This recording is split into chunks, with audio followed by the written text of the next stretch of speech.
तेरे बिन सानू सोने कोई हो नहीं लभना जो दवे रूहां नू सकून चुके जो नखरा मेरा बैन एवरीबॉडी तेरे बिन सानू सोने कोई हो नहीं लभना तेरे बिन सानू सोने कोई हो नहीं लभना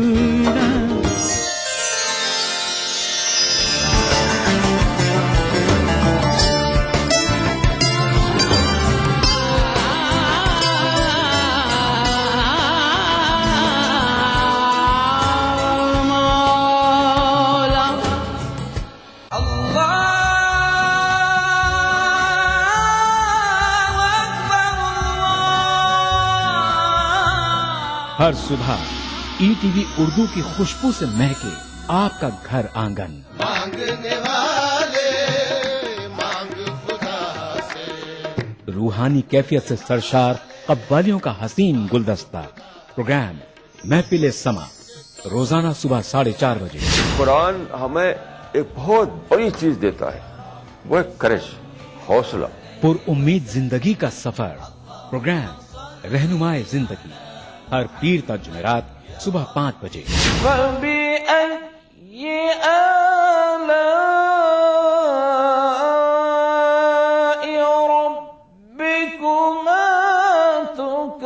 तिलावत कुरान मा तर्जुमा। प्रोग्राम फरमाने इलाही हर जुमाता इतवार सुबह 5 बजे। अल्हम्दुलिल्लाहि रब्बिल आलमीन अर्रहमानिर रहीम। मस्जिदुल हराम मक्का मुकर्रमा से नमाज फजर के रूह परवर मनाजिर। प्रोग्राम नमाज फजर रोजाना सुबह 5:30 बजे। ईटीवी उर्दू पर अगला प्रोग्राम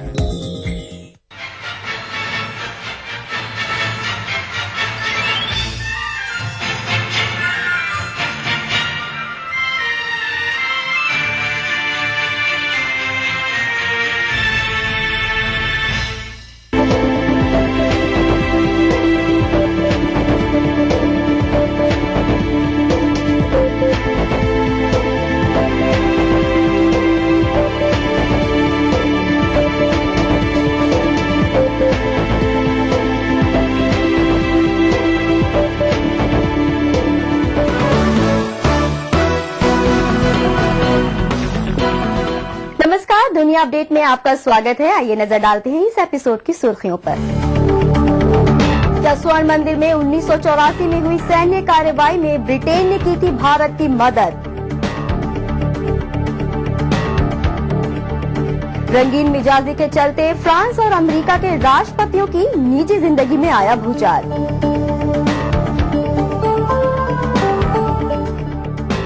और जिंदगी और मौत के बीच झूल रहे हैं फार्मूला 1 के महान चालक माइकल शूमाकर।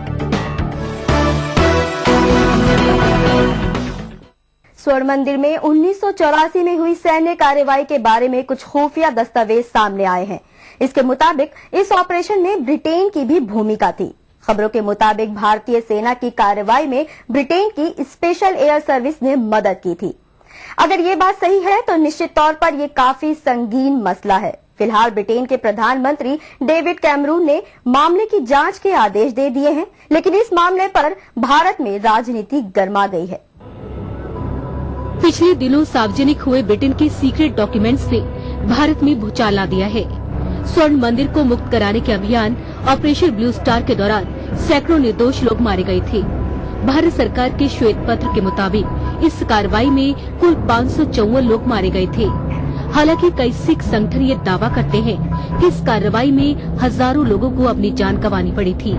अब जबकि इस घटना को 30 साल बीत चुके हैं, तब इससे संबंधित चौंकाने वाली बातें सामने आ रही हैं। ऐसा अंदेशा है कि ब्रिटेन ने ऑपरेशन ब्लू स्टार की योजना बनाने और कार्रवाई करने में भारत सरकार की मदद की थी।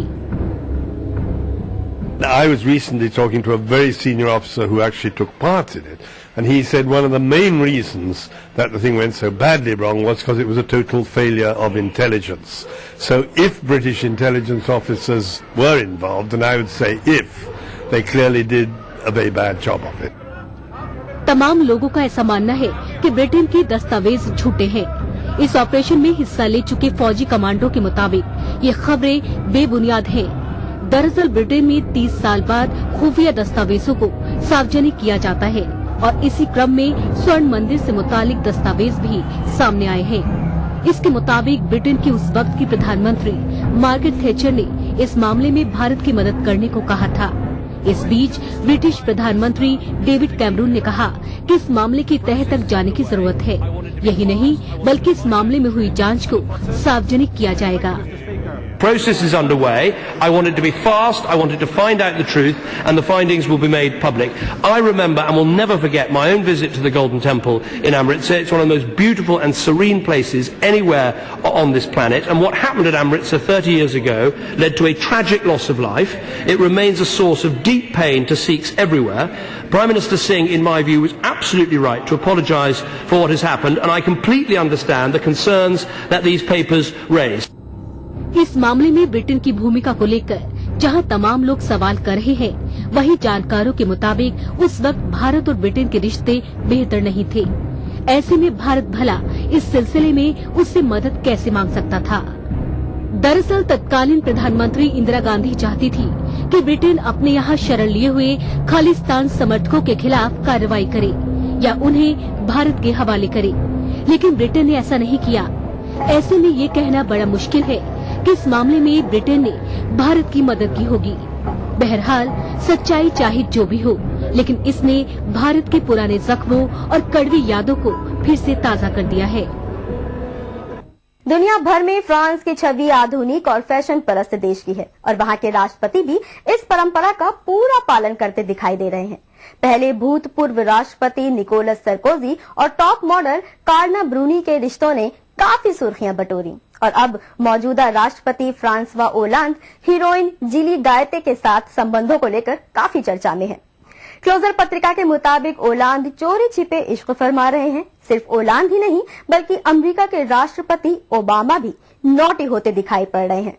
वेबसाइट नेशनल इंक्वायर के मुताबिक ओबामा की हरकतों से उनकी पत्नी मिशेल ओबामा खासी नाराज हैं और जल्द ही ये जोड़ा अलग हो सकता है। मशहूर पत्रिका क्लोजर की रिपोर्ट के मुताबिक फ्रांसवा ओलांद पर इश्क का जुनून आजकल छाया है। इश्क की दीवानगी कुछ इस तरह की है कि वो अक्सर अपनी फियांसे से मिलने चाहते हैं। हालांकि राष्ट्रपति ओलांद ने इन खबरों को बिल्कुल बेबुनियाद बताया है और मैगजीन पर कानूनी कार्रवाई की धमकी भी दी है। ओलांद ने कहा है कि ये उनकी निजता के अधिकार का उल्लंघन है। क्लोजर पत्रिका ने ये खबर भले ही अभी प्रकाशित की है, लेकिन राजनीतिक गलियारों में ये मामला काफी वक्त से सुर्खियों में है। अगर पत्रिका की खबरों पर यकीन किया जाए तो ओलांद पर इश्क का नशा कुछ ऐसा है कि वो महंगी कार से नहीं बल्कि स्कूटर पर सवार होकर अपनी फियांसे से मिलने जाते हैं। हालांकि मामले के सामने आने के बाद से ओलांद इससे पूरी तरह इनकार कर रहे हैं। मुझे लगता है कि आप मेरी बातें समझेंगे। हर व्यक्ति की निजी जिंदगी होती है, उसमें अच्छी और बुरी दोनों बातें होती हैं। मेरा एक सिद्धांत है कि मैं निजी बातें सार्वजनिक तौर पर डिस्कस नहीं करता। ये मंच ऐसी जगह नहीं है जहां मैं घरेलू बातें साझा करूं।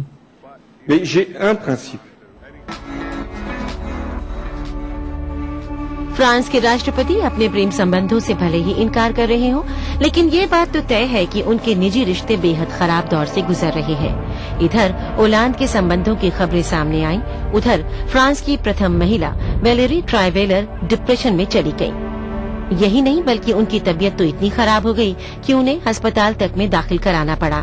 फिर भी ओलांद उन्हें देखने अस्पताल नहीं गए बल्कि फूल और चॉकलेट्स भेज दी। इस बीच आश्चर्यजनक तरीके से फ्रांस का मीडिया अपने राष्ट्रपति के बचाव में उतर आया है। ज्यादातर बड़े अखबारों ने आर्थिक मोर्चे पर ओलांद की तारीफ की है और मंदी से निजात के लिए उनकी नीतियों को बेहतर बताया है। change in the makeup of government has been a feature of the Fifth Republic, and I think that's something that we can probably expect. As for changes in policies, it doesn't really seem to be in Monsieur Hollande's nature to have significant changes of policies. एक तरफ France के राष्ट्रपति की जिंदगी कुछ सही नहीं चल रही है, तो दूसरी तरफ अमेरिका के राष्ट्रपति बराक ओबामा भी निजी परेशानियों से आजकल जूझ रहे हैं। अमेरिकी वेबसाइट के मुताबिक ओबामा और उनकी पत्नी मिशेल में इन दिनों काफी खटपट चल रही है। रिपोर्ट में खुलासा किया गया है कि मिशेल ओबामा के दिल फेंक रवैये से खासी परेशान है। लड़कियों से फ्लर्ट करने में अमेरिका की खुफिया एजेंसियां और व्हाइट हाउस भी बराक ओबामा की मदद करते हैं। जब मिशेल को ये सारी बातें पता चली तो उन्हें बहुत बुरा लगा। रिपोर्ट में तो यहाँ तक कहा गया है कि कुछ दिनों पहले जब ओबामा दंपति हवाई द्वीप में छुट्टियां मनाने गए थे, तब उनके बीच इस मसले को लेकर काफी झगड़ा हुआ था। सिर्फ यही नहीं, बल्कि ऐसी तमाम बातें हैं जिनसे पता चलता है कि ओबामा और मिशेल के हंसते खेलते परिवार में सब कुछ सही नहीं चल रहा है। ऐसी भी खबरें हैं कि मिशेल जल्द ही बराक ओबामा को तलाक देना चाहती हैं, लेकिन ओबामा ने अपने राष्ट्रपति पद की दुहाई देते हुए उनसे 2016 तक चुप रहने को कहा है। हाल ही में मिशेल का 50वां जन्मदिन था, लेकिन इस दौरान भी मिशेल सहज नहीं दिखाई दी। बराक ओबामा ने जिस तरह कुछ वक्त पहले डेनमार्क के प्रधानमंत्री थोनिंग स्मिथ के साथ एक शोक सभा में नजदीकी दिखाई थी, वो भी मिशेल को कुछ खास पसंद नहीं आया। इन तमाम खबरों में इसलिए भी सच्चाई मानी जा रही है क्योंकि ये एक्सपोज जिस तरह वेबसाइट इंक्वायर ने किया है, उसका कोई खुलासा आज तक गलत साबित नहीं हुआ है। बहरहाल ओबामा और होलांड ने अपनी हरकतों से साबित कर दिया है कि दिल तो बच्चा है जी। अब वक्त है एक छोटे से ब्रेक का।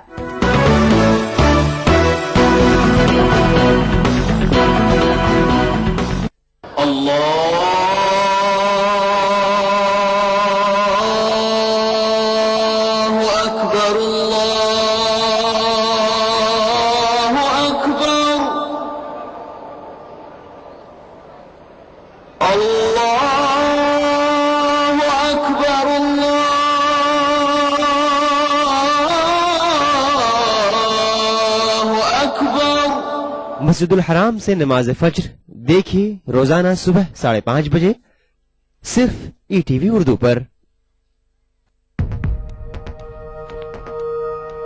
एक मुट्ठी भर जीने की आरज़ू, तब्दीली की चुटकी भर जुस्तजू, रोजमर्रा के मसाइल की ढेर सारी बेकरारियां, खाली पतीले में पकती घर भर की भूख, तारीखियों से लड़ इकट्ठा की हुई चुटकी भर धूप। जमहूरियत का अजीम त्योहार फिर से आया है। क्या हो आपका फैसला, बताएंगे मुल्क के भरोसेमंद सहाफी त्रिदीप रमन। वोट करेगा इंडिया।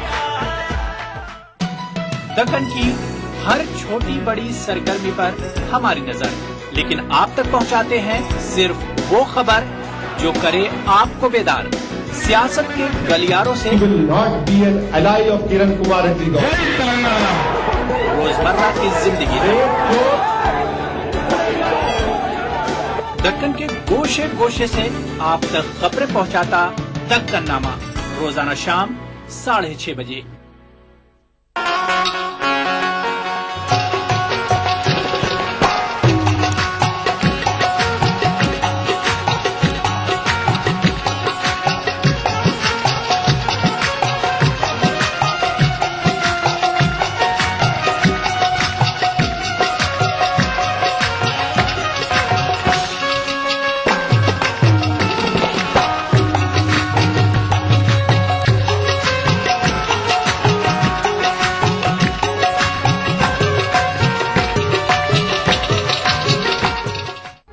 उभरते कश्मीर के अनछुए पहलू, नई सोचो फिक्र, मुनफरिद तहजीब और रिवायात जिनसे फूट पड़ते हैं कश्मीरियत के रंग।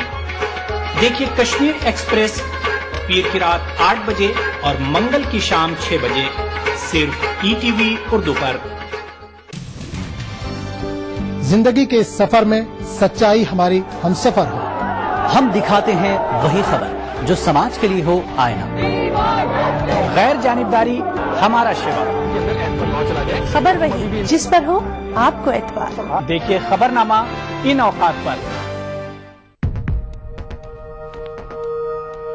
एक मुट्ठी भर जीने की आरज़ू, तब्दीली की चुटकी भर जुस्तजू, रोजमर्रा के मसाइल की ढेर सारी बेकरारियां, खाली पतीले में पकती घर भर की भूख, तारीखियों से लड़ इकट्ठा की हुई चुटकी भर धूप। जमहूरियत का अजीम त्योहार फिर से आया है। क्या हो आपका फैसला, बताएंगे मुल्क के भरोसेमंद सहाफी त्रिदीप रमन। वोट करेगा इंडिया।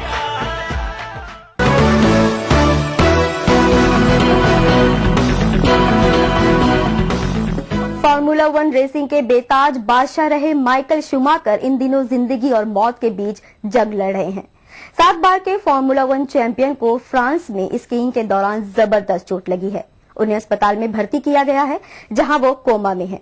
डॉक्टरों के मुताबिक शूमाकर शायद कभी ठीक नहीं होंगे, वो सारी जिंदगी कोमा में रह सकते हैं। यही नहीं बल्कि ऐसे मामलों में जल्दी मृत्यु का खतरा भी बना रहता है। फार्मूला 1 के महानतम दिग्गज माइकल शूमाकर की जिंदगी खतरे में है। पिछले साल 29 दिसंबर को स्कीइंग के दौरान शूमाकर को लगी चोट जानलेवा साबित हो रही है। फ्रांस की अल्पाइन पहाड़ी में हुए इस हादसे के बाद से ही शूमाकर कोमा में है और अब शायद वो कभी ठीक नहीं हो सकेंगे। शूमाकर के सर में जिस तरह की चोट लगी है, डॉक्टर उसे बेहद खतरनाक मान रहे हैं। रिपोर्ट के मुताबिक इस तरह की ब्रेन इंजरी में बचने की संभावना बेहद कम होती है। हालांकि उनके परिवार और प्रशंसकों ने अभी उम्मीद नहीं छोड़ी है। उन्हें लगता है कि शायद कोई चमत्कार होगा और फार्मूला 1 ड्राइवर उसी तरह रेसिंग ट्रैक पर दोबारा गाड़ियां दौड़ाएंगे जैसा कि वो कुछ वक्त पहले किया करते थे। You know, like for you and for me, we can happen something, but when the champions like him, 7th time world champion in Formula 1, you know, it's hard.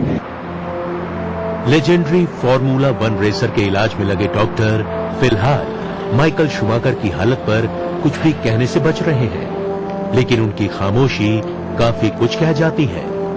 दरअसल पिछले कई दिनों से माइकल शूमाकर का कोई मेडिकल बुलेटिन जारी नहीं किया गया है। शूमाकर के बारे में किसी अनहोनी का अंदेशा इसलिए भी ज्यादा है क्योंकि अमूमन कोमा में गया शख्स 1 से 2 हफ्ते में कोमा से बाहर आ जाता है, लेकिन माइकल की हालत अभी भी गंभीर बनी हुई है। इस दौरान उनके परिवार ने प्राइवेसी की अपील की है और शूमाकर की सेहत के लिए दुआ करने को कहा है। It's always a terrible thing to find out someone you know who's had such a heavy accident. To begin with, it didn't seem to be such a serious accident. It certainly didn't seem to be life-threatening because that was the first report I saw on television. It was not life-threatening. Today's television has been much more somber than that. Formula 1 के खेल को Schumacher ने नई पहचान दी है। अगर ये कहा जाए कि फार्मूला 1 को दुनिया भर में लोकप्रिय बनाने में शूमाकर का योगदान सबसे ज्यादा रहा है तो गलत नहीं होगा। यूं तो माइकल के भाई राल्फ भी फार्मूला 1 के विजेता रहे हैं, लेकिन उन्हें वो शोहरत हासिल नहीं हुई जो माइकल को मिली। फरारी को लोकप्रिय बनाने में सबसे बड़ा योगदान माइकल का ही है। माइकल शूमाकर के चोटिल होने से न सिर्फ उनके चाहने वालों को करारा झटका लगा है, बल्कि ये खेल के लिए भी बहुत बड़ा झटका है। अब वक्त है एक और छोटे से ब्रेक का।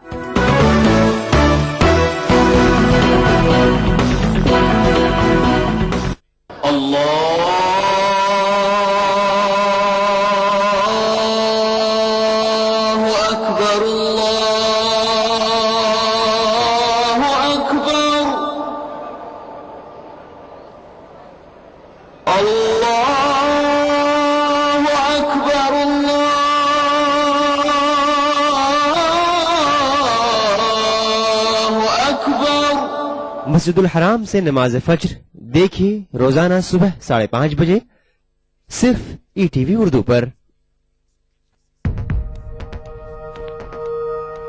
एक मुट्ठी भर जीने की आरज़ू, तब्दीली की चुटकी भर जुस्तजू, रोजमर्रा के मसाइल की ढेर सारी बेकरारियां, खाली पतीले में पकती घर भर की भूख, तारीखियों से लड़ इकट्ठा की हुई चुटकी भर धूप।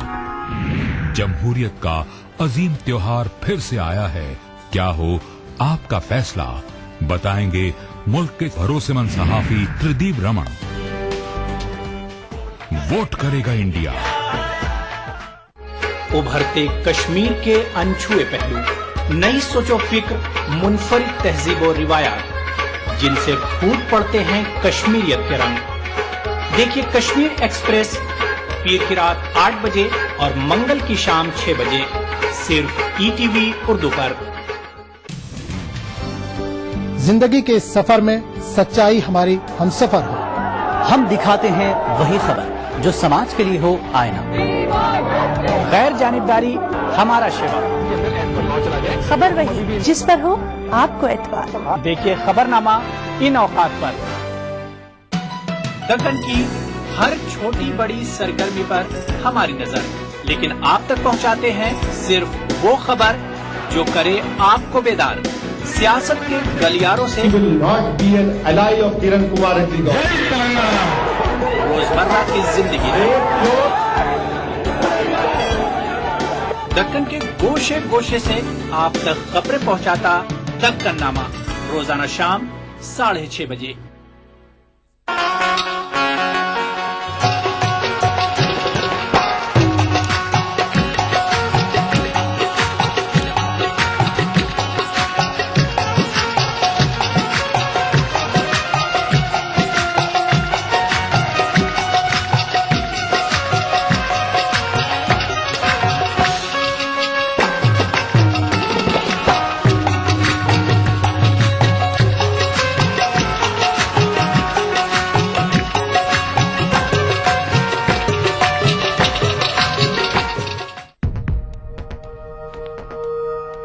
एक मुट्ठी भर जीने की आरज़ू, तब्दीली की चुटकी भर जुस्तजू, रोजमर्रा के मसाइल की ढेर सारी बेकरारियां, खाली पतीले में पकती घर भर की भूख, तारीखियों से लड़ इकट्ठा की हुई चुटकी भर धूप।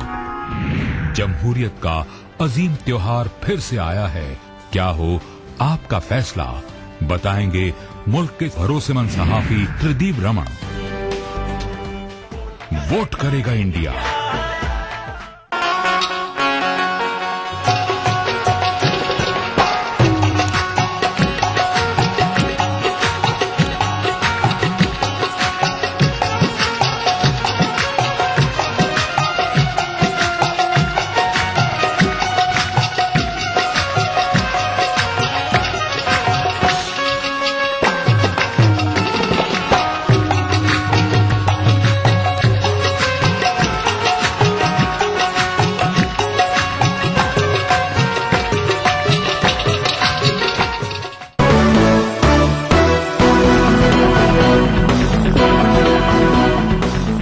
पेश है हमारा खास सेक्शन खबरें रफ्तार से। विश्व स्वास्थ्य संगठन की हालिया रिपोर्ट के मुताबिक पाकिस्तान का पेशावर शहर पोलियो बीमारी का सबसे बड़ा केंद्र है।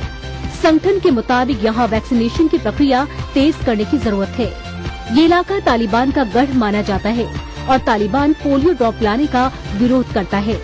गौरतलब है कि पाकिस्तान, अफगानिस्तान और नाइजीरिया के साथ दुनिया के उन चुनिंदा देशों में से एक है जहां से पोलियो खत्म नहीं हो सका है।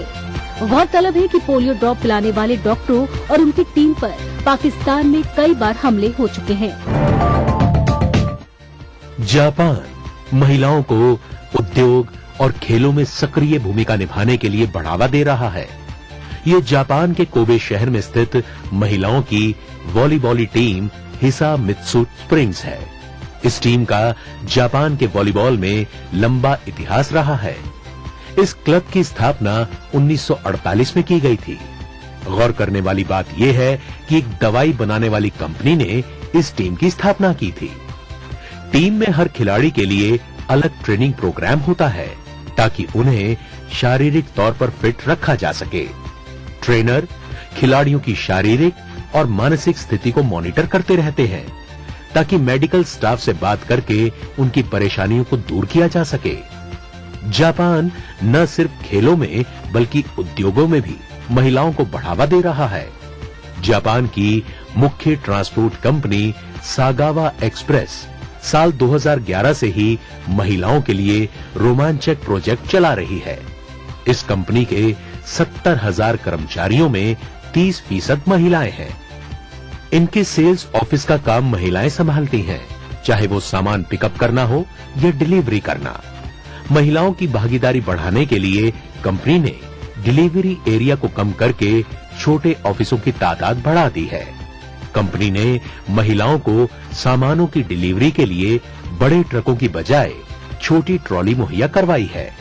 कंपनी अपने व्यापार को चीन, थाईलैंड, वियतनाम जैसे एशियाई देशों में बढ़ाने की योजना बना रही है।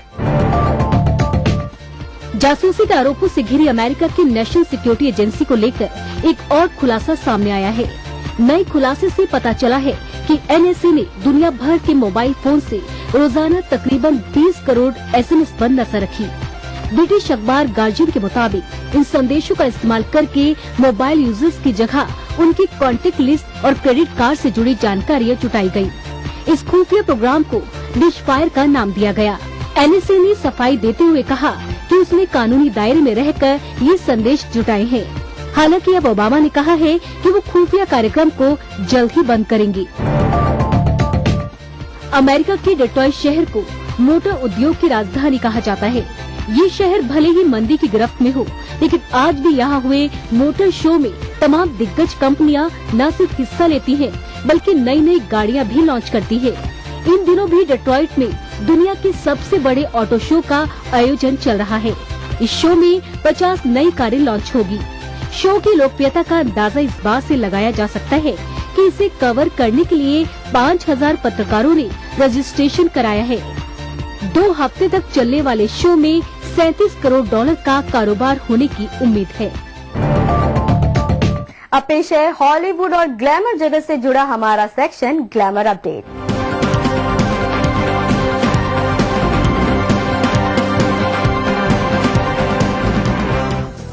पॉप सिंगर माइली साइरस अक्सर कंट्रोवर्सी में रहती हैं। वो आए दिन एक नया कारनामा ऐसा कर जाती हैं कि लोग बस माइली की ही चर्चा करते रहते हैं। हर इवेंट में अपनी जीभ दिखाने वाली माइली साइरस इस साल कुछ नया कारनामा करने वाली है। 2014 में न सिर्फ माइली का ड्रेसिंग स्टाइल बदलेगा, बल्कि माइली अपने जीभ दिखाने वाले सिग्नेचर स्टाइल को भी बदल डालेंगी। मजे की बात तो ये है कि अब माइली अपनी जीभ नहीं बल्कि नकली दांत दिखाकर